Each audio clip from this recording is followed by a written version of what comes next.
Okay. Hope everybody's good. Good Monday, and you all had a good day yesterday. We were in here with the team, watching the tape, preparing, really correcting, going through the game, and then got to a point now where we're on to Northwestern. So just started that preparation, and I'm looking forward to our first ever Big Ten game against a Big Ten opponent.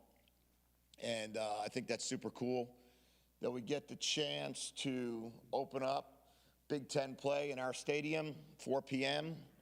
It should be a beautiful 65-degree day, and I don't think there's anything cooler than that. So super looking forward to that opportunity for our team. And I told our team conference play begins now. Non-conference play is over, and we got 9 conference games to play. What's Carson Bruner's situation? I think he'll be fine. Does that mean available this week? Yeah. Yeah, I believe so. What about Anthony Ward? Not sure yet. He's got to go through all the medical protocols after that hit. So we'll just wait and see. Think Quentin Moore will have a chance to play? I'm hopeful but doubtful. I'm hopeful, medically doubtful for a little bit longer, I think. You had said after the game that you were surprised to see the amount of penalties and, I guess, lack of discipline there. When you look through tape and kind of assess everything, do you have any better idea on why the team kind of came out the way they did in that way? Yeah, well, we had 9 pre-snap penalties in the game. So we had 4 false starts in the game. I don't really know why that happened. I think there was some noise, but it was a 4th and 6. We had a false start because on cadence we had they called the center for moving one time. We haven't gotten that called on us before. We had a couple other false starts on the line or on the tight end that the ball wasn't snapped. One time they called it on the whole team. We were on the 15-yard line. No, I don't know why that happened defensively. They called us for 3 defensive offsides. 2 were in the last series, on 3rd down.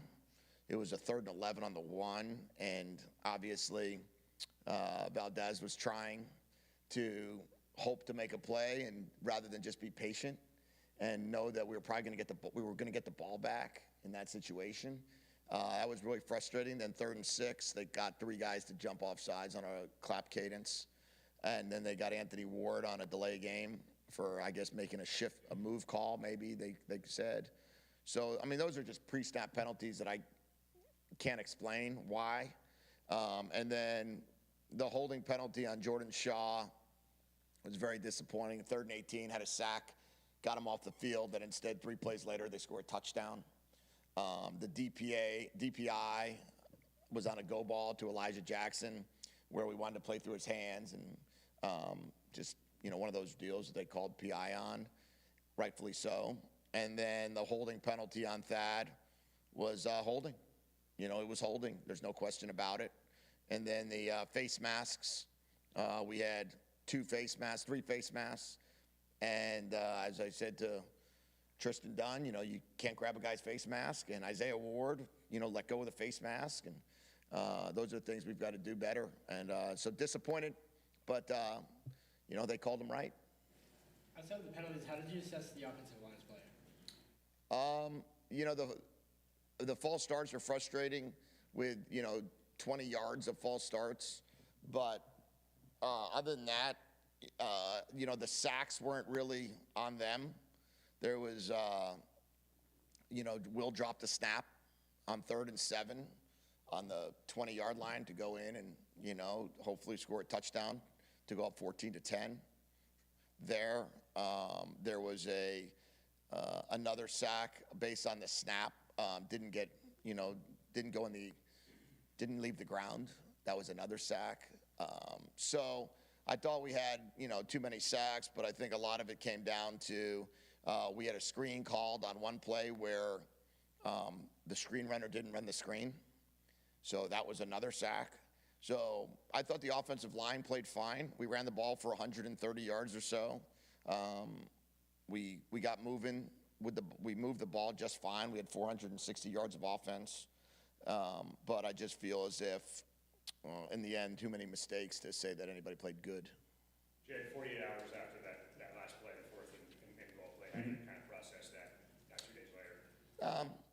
Probably the same. You know, we had a chance. We didn't execute the play. I told the team last year it was 4th and 1 with 1:15 left on the -29 and the 11-0 Washington team against the 5-6 Washington State team, and they converted a reverse.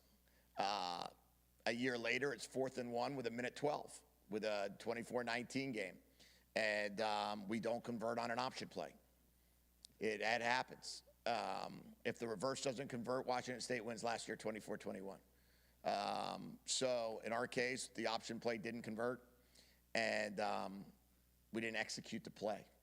And if we executed the play, it would have converted. What needed to be done execution-wise that wasn't done? We needed to leave a guy to run option off of, and we didn't. We didn't block it the way we would have liked to block it and the way we would have expected to block it. But, you know, that's just the way, that's game of football. If we called a pass and threw it incomplete, then we should have ran it. So if you run it and you don't get it, you should have thrown it. It's unfortunate. We've had the situation happen. I lived through it at USC a year ago in triple overtime, and we didn't get in on a triple overtime play, and they did on a quarterback scramble where Caleb dove into the end zone. I lived through it on the other end of plays, you know, against Kansas State in 2011, so it just happens. And it's always crazy when a play goes down to a 4th and 1 on the 1 in the fourth quarter with a minute left. But I could point to a lot of plays that the game wouldn't have ever had to get to that. And that's the unfortunate part of the game. I'm sure Denzel would have wished he got into the end zone on the 3rd down and 10. I'm sure that defensively, we wished we tackled him on 3rd and 20 at the end of the half, and we didn't. And he got into the end zone from the 31-yard line. If we tackle him, they kick a field goal there, and then we kick a field goal at the end of the game to win. No. I know you said you didn't like the look originally, and that's why you called timeout before that 4th down. Was that a difficult decision to use a timeout there, knowing that if you hadn't converted and you had 3 timeouts, maybe that changes things if they get the ball back? No, well, we would have thrown it. It would have been incomplete. It would have been they made a signal that I saw that I knew what they were doing, and the play we had called and the signal that they had to how they were going to defend it, the play would have been incomplete.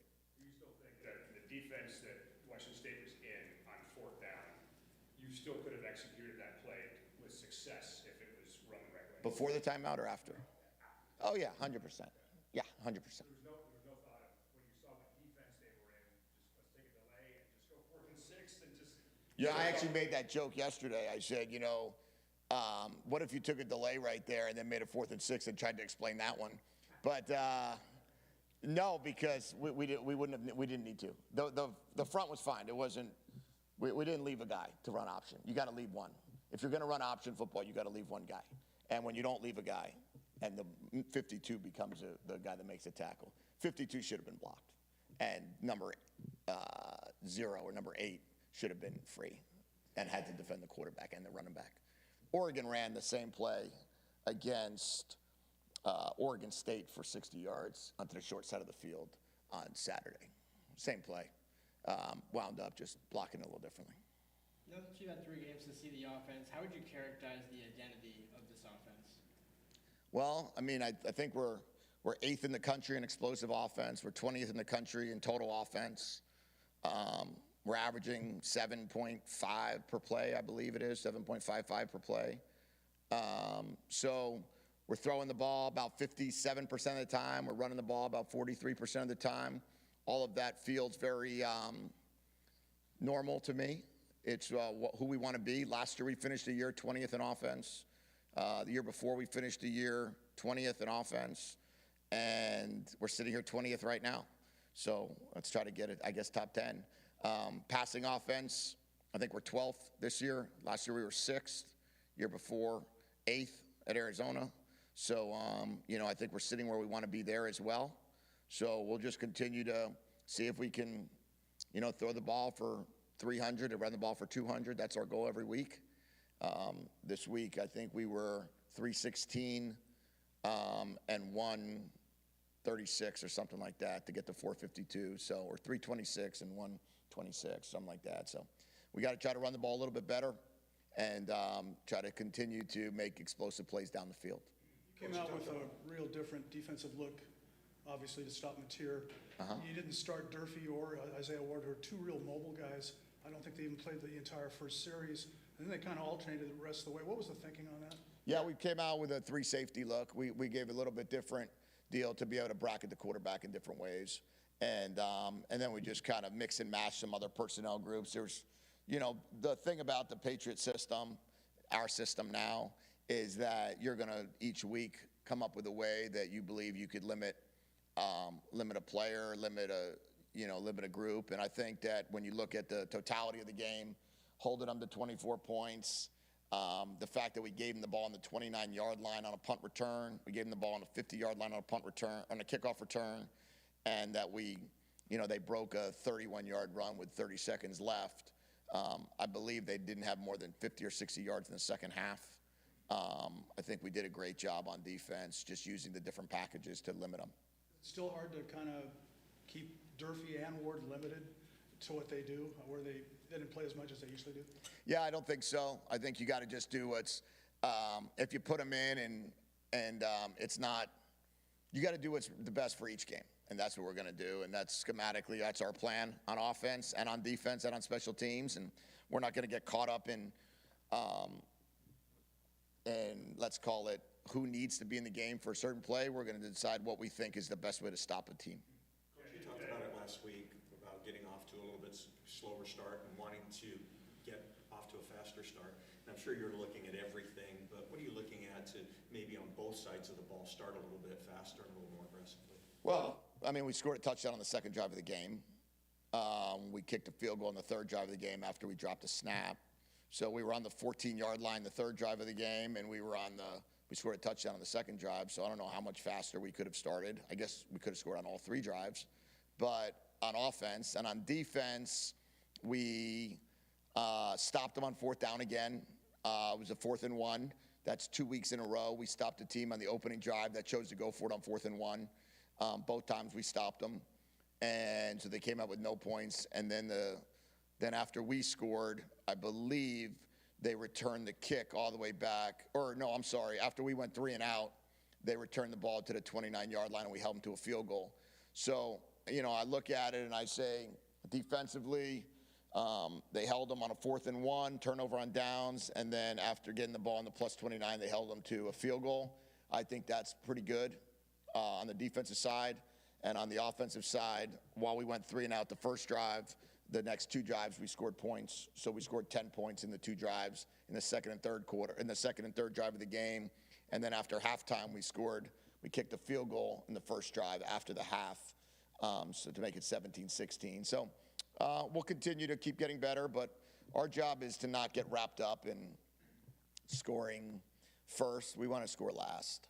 And I think that if we converted at the end of the game and scored in any of those 4 plays that we had a chance to score on, the second down play that we threw it into the end zone, if we came down with that ball, the third down play, if we got into the end zone, the 4th down play, if we got into the end zone, then we wouldn't be as focused on whether or not the first drive of the game we went 3 and out, or if the second drive of the game we scored a touchdown. Yeah, just picking up on Dan's question about the subbing, all that stuff, the offensive side, especially the quarterback rotation. It looked like at the end of the first half, Will had that long run, took maybe a hit, and we thought maybe he was banged up. Damon came in, talking about why it made sense at the end of the half to turn things over to Damon there. Yeah, at the end of the half, with like 24 seconds left at the end of the half, the previous drive, when it was like Will had the scramble for about 15 yards and then slid, and then we put Damon in on 2nd down and 6, I think it was, on like the 41-yard line or so. Damon's right now, when Damon's in the game, we're averaging 9 yards a play on the run game. And at that point in time, there was like 4.5 minutes left in the half.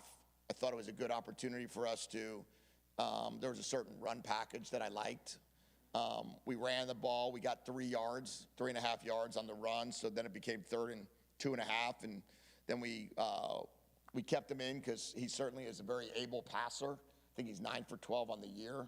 So I don't want it to be like, oh, if DeMond's in there, obviously, right? Like, we obviously have a package. So it was a 3rd down, kept him in. We ran a screen and didn't execute the screen, so we had a punt. That was that deal. And then at the end of the half, when I put him back in, there was only 14 seconds left. I wanted to see if his legs could get us into, let's call it the 50-yard line area, and then see what happens. And he scrambled for about 16 the first play, or we ran a run play for about 16. And then the next play, we tried to take a shot down the field, and it wasn't there, which he checked down to try to throw it to Jonah, overthrew him. So then we just wanted to run out the clock. John Mateer averaged over 3.5 seconds in the pocket in yesterday or Saturday's game. Was your plan on defense to try to contain him and make him one-dimensional? Well, let me start with this. That kid's a really good player, okay? That kid is really good and really hard to get down. I can't tell you how many opportunities that we had to take him down, and he didn't go down. We had guys around him at all times in the pocket. That pocket was collapsing, and he was scrambling out of it. He was holding the ball and making plays on scrambles. Our plan was to try to contain the guy. I mean, that guy is good. And, and hats off to him. He wound up making the plays when he needed to make them. I think that we had some chances that we didn't get him down, that there's probably 3 or 4 missed sack opportunities, and then 2 sacks that got negated because of penalties down the field. So we had our chances on him, and we didn't take advantage of them, and kept him to 24 points. That's enough to beat a team, though, in college football. If you keep a team to 24 points in college football, I would expect us to win. Kamori House was a big part of that game plan. What did he show you when he went back and looked at the film? Well, he was super athletic, super fast. He's going to be a great player for us. Relentless competitor, hard worker, loves practice, loves to work hard on the practice field, in the weight room. And I think that the more Kamori we play, the better Kamori is going to get. And to have a true freshman go out there, he kind of reminds me of DeMond in some regard. Like, these are going to be guys that are going to be the future of this program. And Adam Muhammad kind of reminds me of Adam Muhammad. I think Kamori might have had 15 plays in the game. Adam had 15 plays in the game. These are the guys that are going to be the future of the program. They're going to get mixed in. Decker DeGraff, get them mixed in, get them more comfortable. And as we see him play 30, 40, 50, 60 snaps in the years to come. What would you say the ratio of first-team snaps is for Devon with Bo? Is it 80-20, 90-10? At the end of the game? Going during the week, how much does Oh. Devon get to work with the first team in that regard? Yeah, we're about 80-20. 80-20. You said after the game that there were a couple of guys that played really, really well. Who were those guys? Giles Jackson, thought played fantastic. Giles, from what I understand, he's had 18 targets, 18 catches this year, which I believe is an NCAA record. Thought he was pretty special in the game. I thought Will Rogers played fantastic. Will's completing the ball, I think number 3 in the country in completion percentage. Some of the plays he made, some of the throws he made were exceptional. Zoe played great at linebacker, made a ton of plays. Really impressed with the way Zoe played in this game. Those are the 3 that kind of stood out to me. And, I thought Jonah had a good game. Probably 1 or 2 plays he'd probably like to take back in pass protection. They got us on a corner blitz one time, but other than that, those guys stood out to me, Giles and Will and Zoe. The packages for the backup quarterback. Is that a challenge at all for the starter to have to come out of a game mid-series on 2nd down and, not necessarily knowing when that's going to happen, or maybe he does, but. Yeah, I don't think so. I mean, I don't think, it's not like we're bringing a guy in to take 2 or 3 series. I mean, when I was at Florida, we beat the number 1 team in the country, Florida State, when we rotated quarterbacks every snap. So we had Noah Brindise and Jesse Palmer, and every snap we switched. So we're not doing that. But so I've seen us beat the number 1 team in the country doing that. I think that there's a place for that. I've done it with numerous quarterbacks at numerous places. And in this case, this is more of college football 2024, where you've got two really good players and you've got an opportunity to mix and match them a little bit. Will has had zero misses because of it. You know, it's not like he's come into the game and thrown an incompletion, or he's been, you know, out of the game for a couple plays and then couldn't get himself going again. So it's never been any of that. And Demond, you know, hasn't really been in a situation where he's gone into the game and then kind of like fallen off because he wasn't in for 10 or 15 plays before that. So, no, so far, I've not felt that was an issue. If I felt it was an issue, I wouldn't do it. Is there any benefit in terms of focus or attention to detail to losing to your rival right before heading into conference play? I mean, with things you want to fix, is there any extra fire? Yeah, you know, I told our team, I said, we lost a non-conference game, and that's what it is at this point in time, that we lost to Washington State. It was very disappointing. We don't have the Apple Cup trophy, very disappointing. But unlike the years before, you don't have to wait 365 days. You know, you wait 6 and you go play.